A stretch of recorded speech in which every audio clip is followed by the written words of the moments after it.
Hello, welcome back to my channel. I thought we would do a life update question and answer session. Today we're gonna do it kind of vlog style, I guess. I'm just gonna be doing my curly hair routine. I just got out of the shower, and while I go about that, I'm gonna be answering some of your questions. I just got out of the shower and I first used this curl up moisturizing shampoo, and then I used the curl up hydrating conditioner. I wanted to quickly review these two and also tell you what I used because it's a curly hair routine. The shampoo is quite nice. It's very gentle. It does remove oil and all the grime very well without feeling like overly stripped, so I like that. The conditioner, however, is a little bit too proteiny. I feel like it feels a bit too heavy for my hair type, which is very fine. Let's get started. Do I have a dream job or an idea for my near future? See, the thing is, I really struggle with dreaming about where my life can go. There's many reasons for why I'm like that, but yeah, I find it very difficult to just get really wild and think about all the different ways that my life can go. But I really like doing what I'm doing now. I like the flexibility, so if anything, I might add something to the current mix of being a full-time creator. I might be a full-time business owner. Is that the word? I don't know. But some sort of creative endeavor where I feel like I have creative freedom. That's literally what I envision. How do I manage juggling between two cities? I know it's tiring, but how? So if you didn't know, I juggle between Chennai and Bombay just because I can. And I also really enjoy the two cities for two very different reasons. Bombay is very much where I come when I need to work, when I need to be very focused on all the collab stuff, all the content stuff, all the events. Like if I want to be on my routine, I like to be in Bombay to do that. And if I feel like chilling and I feel like just being relaxed and hanging out with my friends, then I go to Chennai because most of my friends are in Chennai. Not that I don't have friends in Bombay, but yeah, the vibe of Chennai is very different for me in my head than Bombay, and it's always been like that. Ever since I moved to Bombay, it's always been Bombay's work, Chennai's chill. So it's kind of like an association that my mind has made, and it actually works well, so I'm gonna keep at that. How do I manage it? In terms of work, I plan it in advance. Like if I know I'm gonna go to Chennai 3 weeks from now, I'll start routing like shipping parcels, all the work that I can do here while I'm here, I'll try to finish before I go back. Yeah, and sometimes if I'm in Chennai for an extended period, then I divert my work to being shot there, to being done from there. Like because I work for myself, it's quite easy for me to do that. And it's actually not that tiring. I quite like the juggling. I quite like the balance that it brings in my life, because when I'm here I overwork myself, and when I'm there I don't work at all sometimes. So yeah, I like the balance. Someone says, how am I handling marriage pressure? Honestly, I don't feel ready for it, and that is something I find very difficult to communicate to other people because they just refuse to accept it.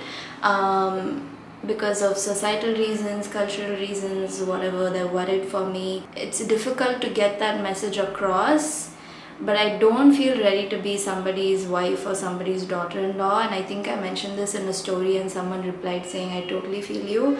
But it is actually that, like, I just don't know what I'm doing myself, and how can I possibly think of adding another thing. Am I enjoying reading Babel? So I posted on story saying I am reading this book called Babel. I finished the book and it was 10 on 10, one of the nicest books I've ever read.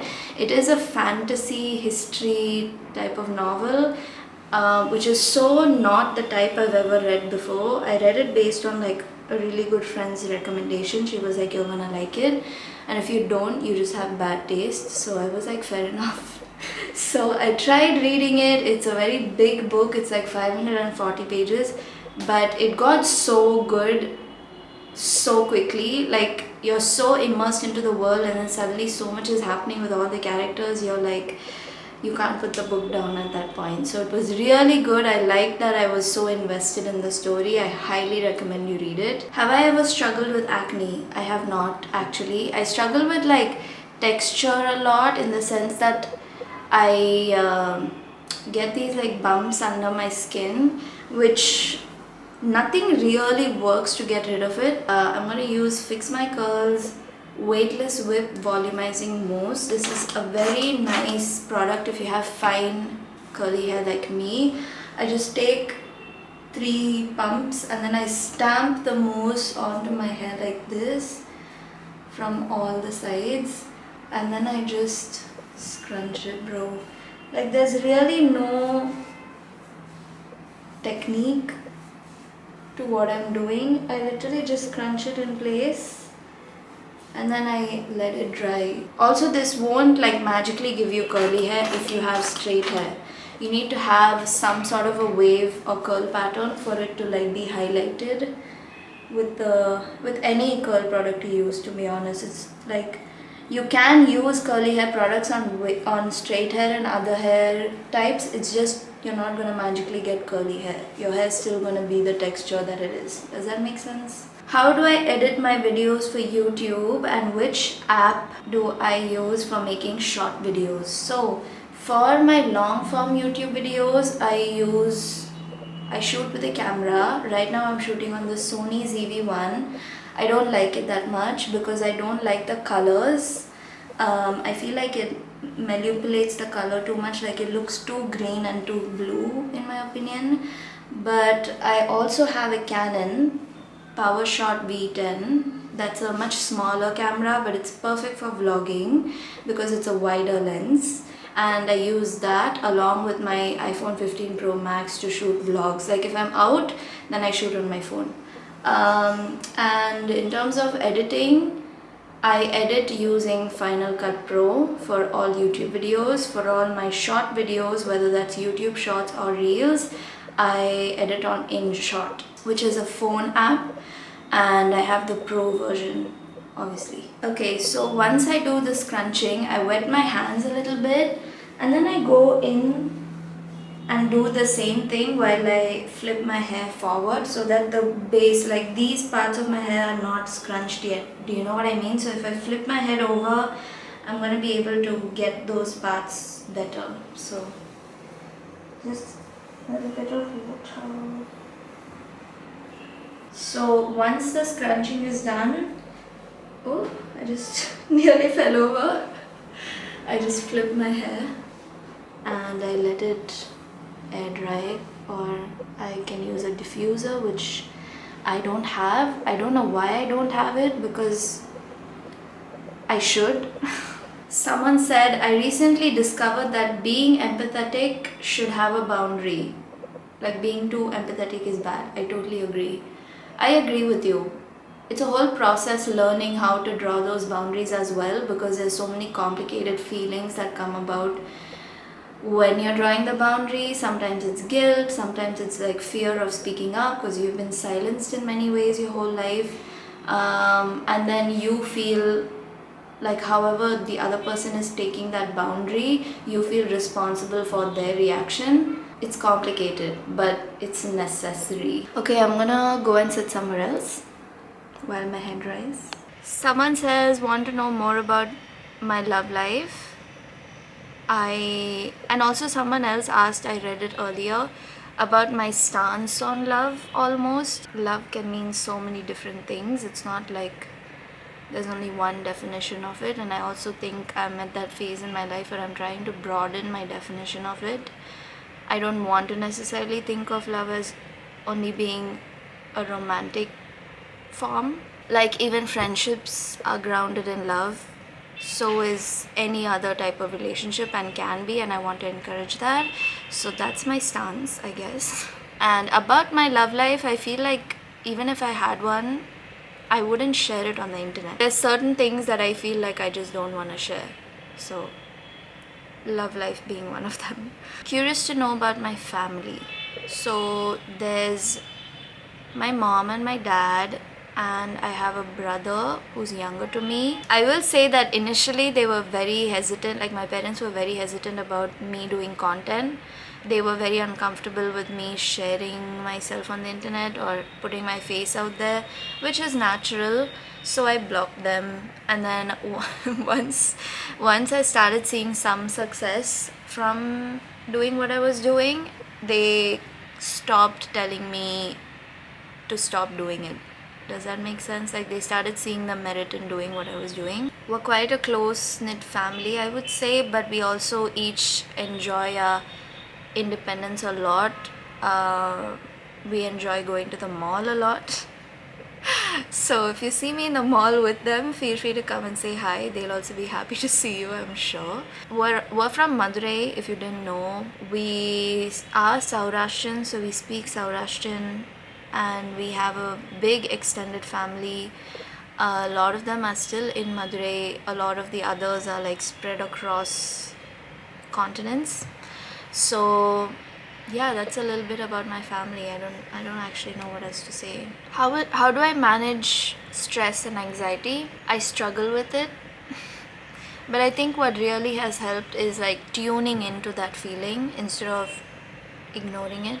Like usually I would just not believe that I'm stressed or anxious and then try to make it go away. Usually that doesn't work. So learning to acknowledge that I'm feeling stressed or anxious, and then when I feel that way, some things like journaling, going to a therapy session, talking to friends usually helps, because I can break down what the thing is that's making me feel that way. And then I've noticed recently that I really like a lot of alone quiet time.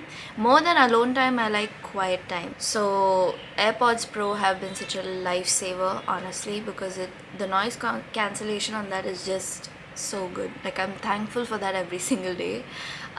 So yeah, I get triggered by noise a lot, and I notice that when I quiet the noise, I feel much better. Also, I notice not going on Instagram first thing in the morning and right before I sleep, so helpful, because the way I see it, I feel like when you're on Instagram, you're being fed information that you don't actually need. It makes no difference to your life. What did I do before content creation? I do content now full time. I've been doing it for a year almost. Full time, I mean. Before that, I did it alongside a day job. I used to head the design and community engagement team at Faye Beauty, who've just launched lip liners. I think it's on pre-order, but go check it out. They look so good. So yeah, I was very much like part of the main team at Faye for the longest time. My role involved branding, social media, community building, engaging the community, social media, design, everything that I like doing is what I did at Faye. And yeah, I was there for like 3 years, I think, and then after that I joined Cult, KULT Cult, for a bit. I was on the content team there, but that was more of like producing content for the app, so it was more so photo shoot heavy, which I really liked. And one of my favorite parts of my Faye job was the photo shoots, so that's why the role at Cult kind of made a lot of sense. But then after a point, it became too much in the sense of juggling Instagram and all the work I was getting on Instagram with my day job, and I had to stop living in denial and accept that I can actually do this full time. And in fact, I should. Like, I felt like I owed it to myself to, at that point, like dedicate more time to this and see where it goes. I love your content. Thank you. Your skin looks flawless in almost every video. Is it genes or skincare? I've always said this. I feel like it's 90% determined by your genetics, but you can like improve on that using skincare and your diet and how much water you're drinking, and also how much external factors you're putting your skin through. See, my hair is now like kind of more dry than it was before, but it's not fully dry, so I'm just gonna sit with it. Normally I would be sitting under the fan, like I would be sitting right there because my fan is like right there, Love what you do, how do you get started, and what about the fear of being judged?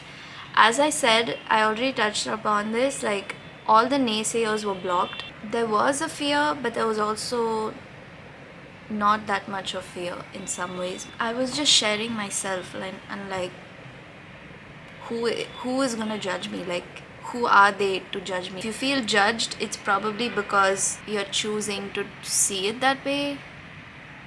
Sometimes like you can just be like, that's their opinion, it doesn't have to affect me in any way, you know.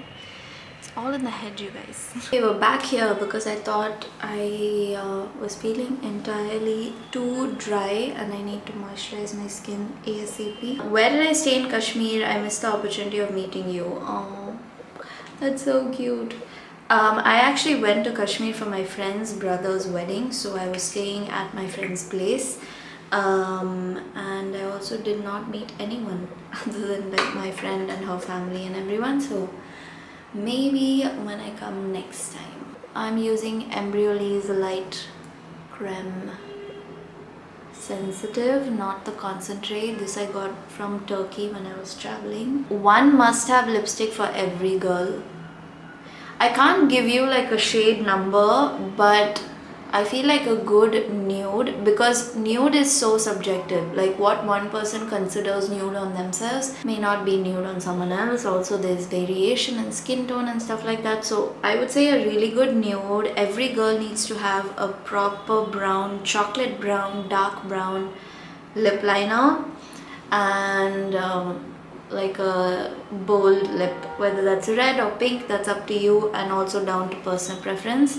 So yeah, I feel like those three things are all you need. I disengage myself from any conversation if I feel threatened. How do I descend this habit? I honestly don't know. I think the first thing is that you've noticed it, so now when you feel yourself doing it, try not to do it. Like you have to actually just catch yourself in the act of doing that thing and then actively try not to do it. I'm going in with the Indie Wild Dewy Lip Treatment. I am not engaged. Someone's asking me if I'm engaged. I'm not. How do I stay motivated to film and post after not getting views on the first few videos? It is a long-term game. That's all I can say to you. Like you cannot focus on just 1 week's worth of posts. Like you can't just work for 1 week and be like, I did not get the results I wanted, so I quit. This takes time. It takes years. So you just have to keep doing it.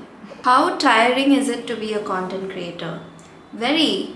Thank you for asking. It's very tiring to be a content creator, just because you are like, again, it comes down to people, like how each person handles this, but you're constantly working, you're constantly consuming content that you don't need to put in your brain, so your brain is overwhelmed all the time. You're always thinking about shooting or actually shooting something. It's very easy to get burnt out. Also, everyone has an opinion on what you're doing and what you're saying, and it's tough. A good SPF for combination skin that does not make you sweat excessively. There are so many good ones. You need to supplement this question with your budget. But my favorite go-to has to be Episoft AC from the chemist, or SPF Juice from Fay Beauty. Dot & Key's sunscreens are all really good. All of them, like most of the ones I've tried are really good. And also pick a formula that you're most likely to use every day or very often, you know. Don't force yourself to like a formula just because it's supposed to be really good and stuff, you know. Just use anything that works. Someone said, I don't know why my skin gets irritated and dark when I'm out of the city, but does that happen to me as well? 100%. Every time I travel, my skin almost like freaks out. I told you about the texture that I have. I get texture everywhere when I travel, and it gets very dry, sometimes very red. So basically it gets very irritated, and that is just because change in water, change in climate, weather, change in the type of pollutants in the air, change in like stuff that's touching your face, like even the pillowcase and stuff can impact your skin, right? So yeah, that 100% happens to me too. And there's really no work around that. Like, I've not found anything that makes it better. It just, yeah, I just know that once I get back to my home, my skin will be fine. What's the one thing I'm grateful for this year? Also, I love your content and recommendations. Thank you. What am I grateful for this year? What have I done this year? But I really feel like with each passing month or with each passing year, as I grow older, I feel closer and closer to like accepting who I am. Whereas before, there would be so much internal conflict and confusion because who I was would feel like it was at odds with society or what other people expected of me or wanted of me, and many other things like that. So I just feel like with every year, I just feel almost more stable in myself, and that takes a lot of work that you have to do on your own head, on your own mind, on your own thinking. So I feel like I'm grateful for going through all of those things. Like, it sounds really cliche, but yeah. Also people, also like the experiences that I've had. I've also gone on trips. I can't just pick one thing, okay? Don't make me. I think that's pretty much it. I think I've covered most of the questions. Also, my hair is mostly dried now. So yeah, you saw how I just applied one product and my hair is just dried that way. I love mousses for this reason. They're so good. Thank you so much for watching. I hope you enjoyed. I hope you found this interesting. Let me know if you did. See you.